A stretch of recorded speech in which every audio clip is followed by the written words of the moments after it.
No,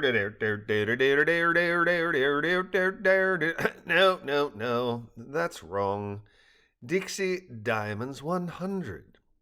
Cooktown Metz, 5:55. Under interrogation by Pierre Cochon in a holding cell somewhere in Metz, Joey was comforted by being in deep telepathic rapport with Balloony. And, of course, Balloony not only provided comfort, he also provided unimaginable resources to the 21-year-old woman. In rapport with one another, she and Balloony shared information at the speed of thought, and together they used her voice to say to her interrogator, "I met Dr. Rosier a year ago as a student in one of his engineering classes," emphasizing doctor. "Apparently, I showed enough aptitude in engineering to warrant his mentoring me.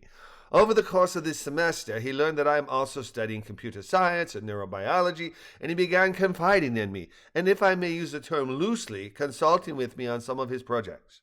As we worked together, I learned that he'd spent a year as a visiting professor at the University of Queensland in Brisbane. At first, he was very close-mouthed about his time in Brisbane, but very slowly he shared incidents and indiscretions he'd been through. The indiscretions that he shared with me were not the type of dalliances that plagued many young professors, but rather that he had put too much faith in a particular academic, a man named Brent Cotter Brancy, and that Brancy had stolen some of his data and tarnished his reputation. Dalliance, a casual, romantic, or sexual relationship.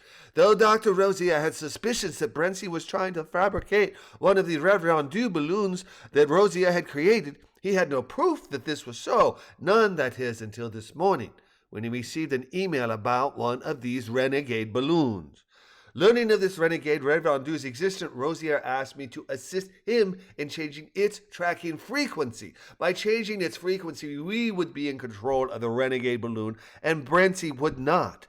Dr. Rosier, via email, had arranged for assistance of this change in transmitter frequency with his contact in Australia. We were literally headed to my apartment to change the tracking frequency when you swept us off the street, leaving the renegade balloon in Brancy's control. So, yes, Dr. Rosier confided in me just enough to allow us to stop the leak, but you, sir, pull our finger out of the dike, so to speak, and the leak continues. Have you any other questions concerning what we were doing and why that I might be able to answer?" "You understand that I have seen the emails, correct?" Cochon asked, his face projecting disbelief.